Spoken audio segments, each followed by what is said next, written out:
Agenda for tonight. Last agenda for tonight. Pamassage tayo. Thai massage. Doon tayo sa ano? OG. Sa OG. Kung yung paa mo magiging kaliwa parehas. Sa sobrang sarap. Tapos yung ulo mo mapupunta sa likod. Ito siya, pakita natin. Ito. Dito tayo kay Jaja Massage. Yan. Tsaka mura lang, 200 baht lang. Ayan o. Ay, parang gusto ko ano lang, foot lang tayo. Ayan, o sige ako foot lang. One foot, one Thai. Yes. Ayun, hindi pa kami nagkasundo. Foot lang ako. Siya Thai, ayan yung pinabaliktad yung ulo. Dito tatanggalin yung shoes. Tapos lakad na.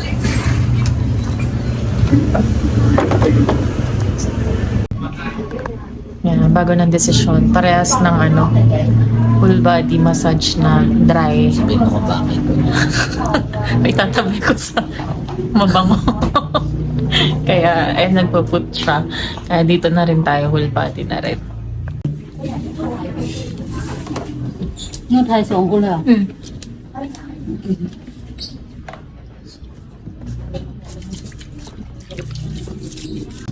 Ang dumi ng tubig natin. Here. Ayan, dito tayo.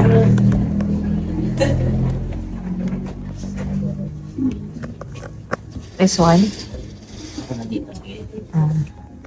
Pa-massage lang kami. Mamaya na. Anong na-feel mo? Ako parang lulumpuhin ako. Hindi, pero masarap. Gusto ko yun. Pag Thai massage talagang ganon. Sobrang stretching talaga, no? Nung una parang wala lang. Tapos nasa huli pala. Lulumpuhin ka. Sarap. Sarap talaga, promise. Pero okay lang yun. Parang na-training na kami for next Olympic. Panglase. Sa mga pupunta dyan. Ito, ayan, no? Ayan. Joji, no? Jaja. Dapat lang sa Jaja. Jaja. Jaja massage. Okay. Ayan. Jaja massage. First time, yun yung Hindi nagkamali. Yan sila ate yung nag-ano sa amin. Gusto na kaming isilid ni ate sa 20 inches na maleta. Pero super sarap, solid. Yan lang. Good night. Ito na ang last. Next year na ulit ang susunod. Sarap, grabe. Parang na ako. Bagong tao na ako paglabas. Ako na ang next na Carlos Yulo. Sabi ko pa naman, parang hindi marunong yung Ako naman in-underestimate. Sabi ko, medyo maliit si ate, petit. Hindi, ang tigas ng buto. Dahil nasa reserve pala yung lakas sa Oo. uli. Dahil pala yung Talaga. papinali. Matatandaan mo talaga. May halong Cairo, Sarap, tunog lahat, no?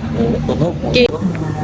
Ayan, 7-Eleven nila. Kamukha lang din ng 7-Eleven. Ito, yan. Kapag inabutan kayo ng ganyan sa cashier, coupon yan. Halimbawa, less 1 baht, 2 baht, pwede nyong ibayad. Ayan siya, madilim, taga lang. Yan, may less yan. So, wag nyong itapon. Sayang naman, laman tiyan din yan, pambawas din. Pala, kapag gusto nyo ng nightlife, wow. Gusto nyo ng buhay na hanggang hating gabi, dito kayo maghanap ng hotel sa Pratunam Night Market. Lakad pa tayo? Ayaw mo na. Very long. Si Ate Roti, ayaw mo mag-roti? Nakakit? Oo. Punta tayo dito. Ayaw mo doon? Mas gusto ko yung kay Ate, mas malinis. Dati. Yan. Kapag punta kayo dito sa street na to. Yan, itong street na to, tapat lang siya nitong one food center. Yan, ito may mga bilihan ng pasalubong. Yan, ganyan. Tapos may mga food trip. Nandito yung Blue Teak Hotel, dyan kami lagi nag-check-in. Ayan. Kaso, meron palang mas maganda pa dyan, yung na-check-in na namin ngayon na hotel. Mas tahimik. Ito ang, dito nag-check-in ang mga online seller na humahakot award. Ito dito tayo kay Ate Roti. Hello! Ayun, natanda na tayo ni Gusto Ate. ko ba ng dalawa? Roti with banana Nutella, diba? Kasi subo lang ako. Ayaw. Oo, one only roti with banana Nutella. Di ba ano mga bayad? Si Ate, tanda na kami. Suki na kami ni Ate. 60 ba? Ano to, 10? Sa mukha may ilang siya sa dito kayo kay Ate, malinis siya magawa. Tapat lang siya ng Blue Teak Hotel. Yan ang pwesto niya. Ayan, may mango sticky rice na rin, 50 baht lang. May iba na to ang tinda si Ate. Ito yung price ng roti. Mura lang ang roti dito. Tsaka yun nga, malinis. Kaya sa kanya lang kami nabili. Kasi yung iba tamang kamot eh. Tamang kamot, tapos diretso luto. Dito si Ate malinis na gaano.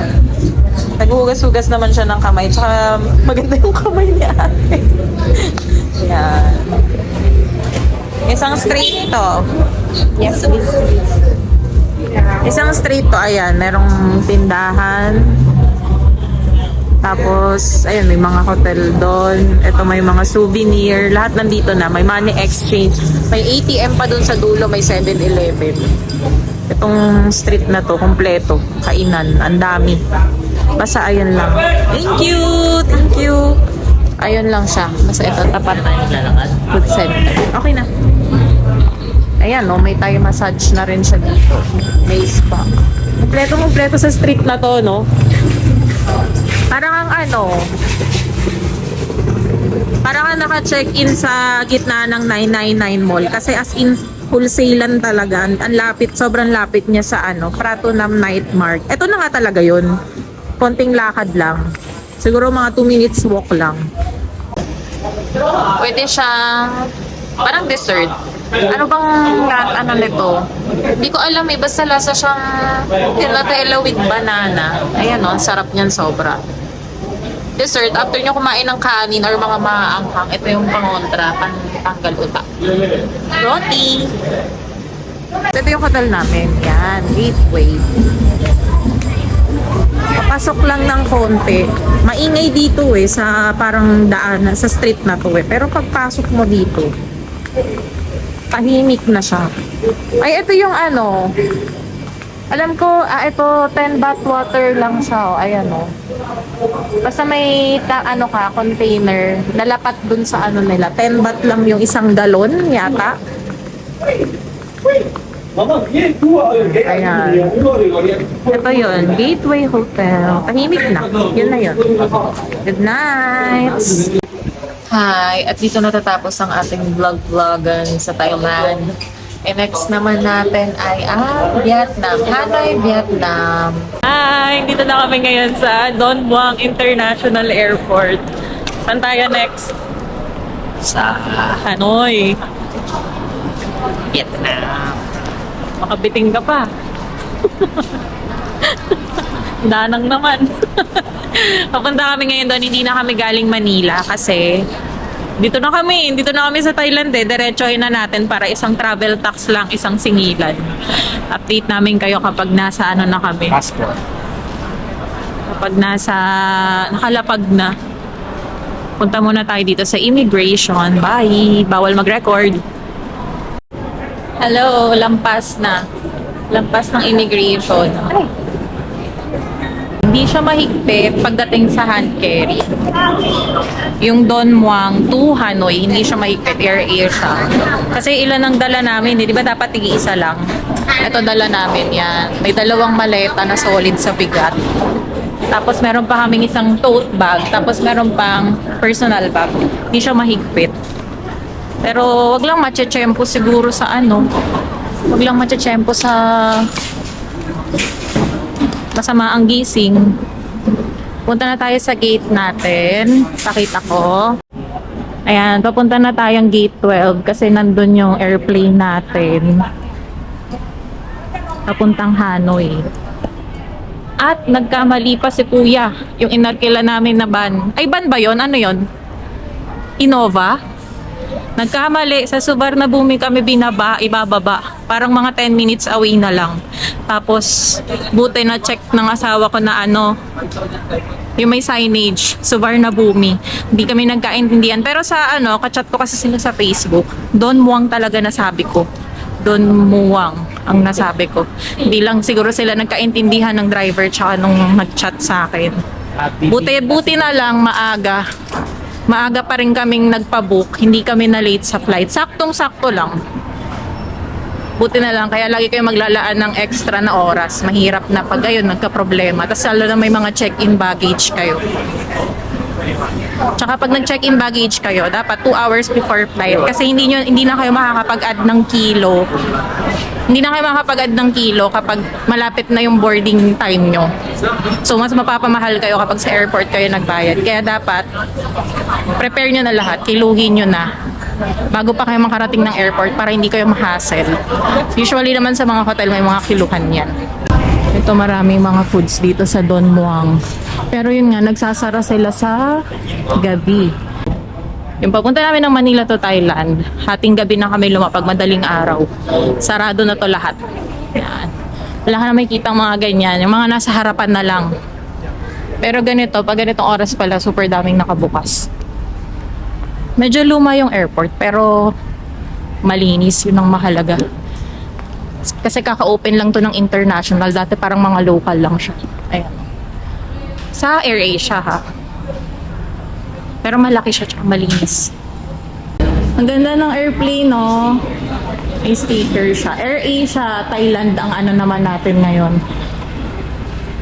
Ang aeroplano natin, AirAsia Thailand. Kasi Thailand to Hanoi tayo.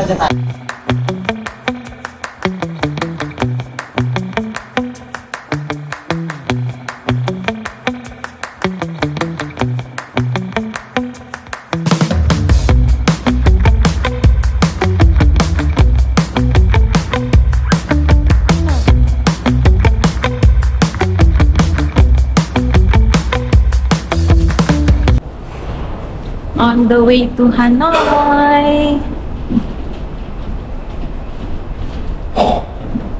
Pang-ilan pa sa bagong bansa na napunta natin ngayong taon? Pangalawa, no? Kasi una Korea. O, ito pangalawang bagong bansa. Yung iba kasi puro ulit. Kasi namimili ng paninda. Ngayon, ito bago. First time mag-Hanoi. See you later.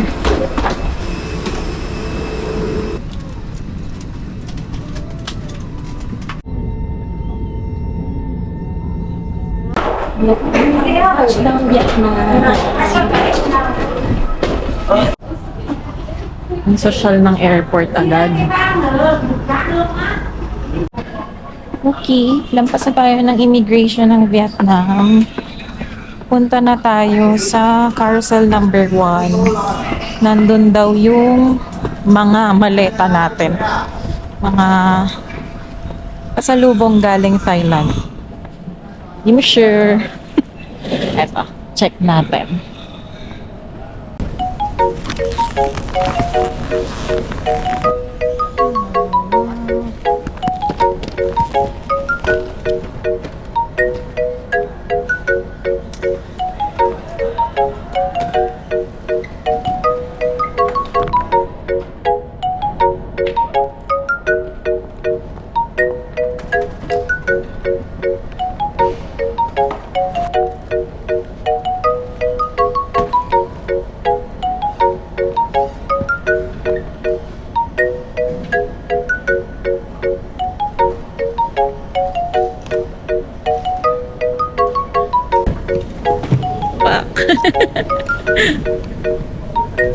Hanap tayo ng pwesto. Install muna natin yung ECP.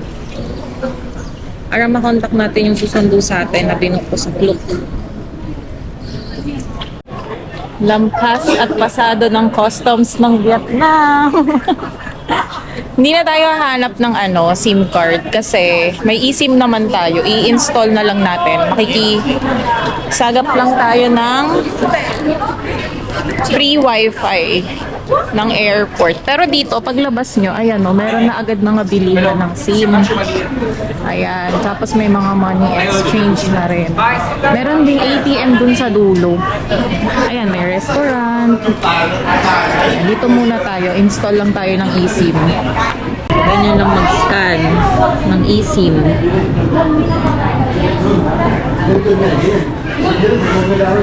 Ayan, allow.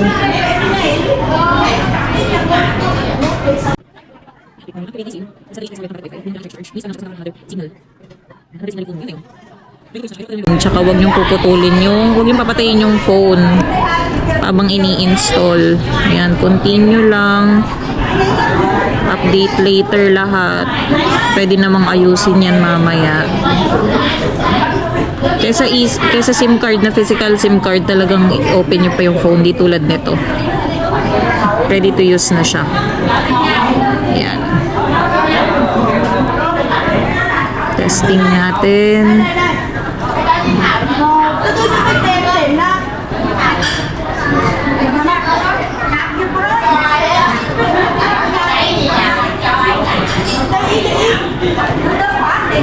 Ayan, okay na. Ready to use. Ayan, punta na tayo sa pole 10 kasi nandun nag-aantay yung binukusaklok na sasakyan. Ito, withdraw pala muna tayo ng kung pocket money lang. Dito tayo, withdraw tayo.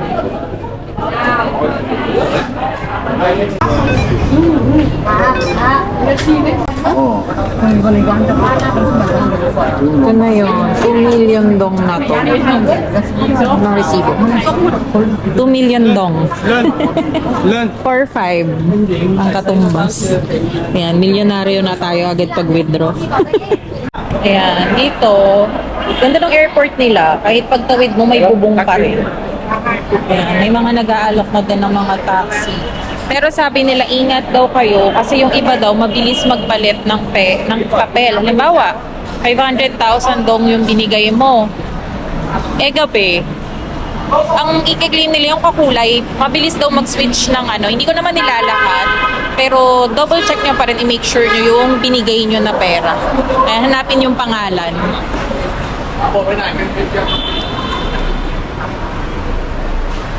Okay? Pangalan natin, turo mo. Ayan, yan tayo kay Kuya. Sanay tayo sa Japan na 10,000 taxi. Simula airport hanggang city center, hanggang Shinjuku. Nasa 8 to 10,000. Grabe yun, Dito, ang laki ng diferensya. Nasa 900 pesos. 7-seater na siya. Kaya, airport pa lang, pinapatikim na tayo, sinasampal na tayo ng mura.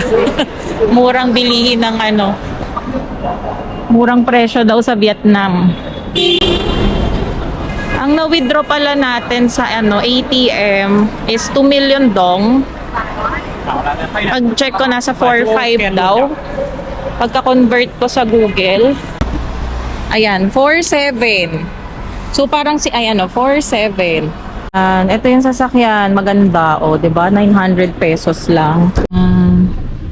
Dito na tayo sa old quarter. Ang dami mga nakaupo sa tapat. Ang bababa ng mga bangko, upuan. Ayan, may spa.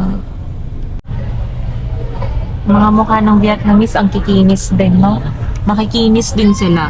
Parang mga Thailander. Parang sagana din sila sa collagen. Puti.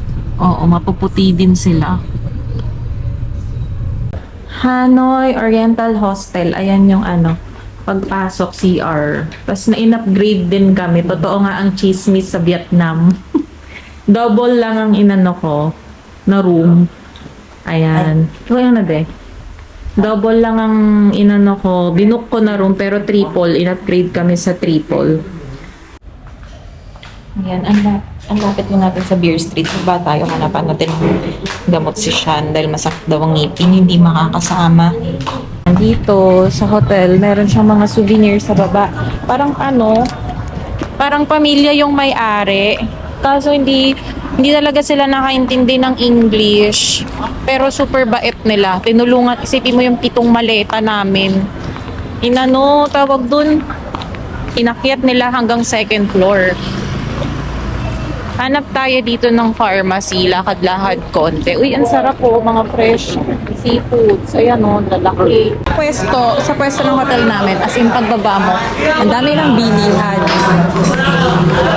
Gusto ko sana magkape, kaso gabi na. Ayan, titingin tayo dito ng mga ref magnets, so. Ibili tayo niyan sa last day. Hahanap lang tayo ng pinaka maganda. Ayan. 20,000 dong? 20,000 dong. Buy 5, get 1. Nasa magkano yun? Check lang. 50 pesos halos ang isang ref magnet. Mura na yun para sa ano. Sipin mo, nasa ibang bansa, may ref magnet ka na 50 pesos. Tapos free pa. Makuha mo siya ng parang 40. Kapag 5 ang kinuha mo, kasi buy 5, get 1. Tama ba? Tama ba pinagsasabi ko? Hanap tayo ng pharmacy. Pero feeling ko walang mahanap na pharmacy dito. Pag mapupunta kayo ng ibang bansa, maglagi kayo magtatabi ng mga gamot, mga pang first aid na gamot. Kasi kapag katulad nito, nai-ready ko naman. Kaso ang problema, pagbukas ko, yung mga pang sakit pa sa ngipin talaga yung naubos. Akala ko talaga kompleto. Akala ko ready na kasi ang daming gamot magkakasama sa isang kit. Kaso yun nga lang, hindi ko napansin yung pinakakailangan ngayon ni Sean, yun pa yung hindi ko na ready, hindi ko na refillan. Hanap yung pinakamalapit na pharmacy or siguro magpa-grab na lang tayo dito. Day 1 is tulog. Tulog day. Kasi masakit ang teeth niya. KitKat pa more. KitKat no pa. Tapos wala nang maibila ng gamot. So bukas na lang tayo gagala. Kasi alas 10 naman na. Good night, peace.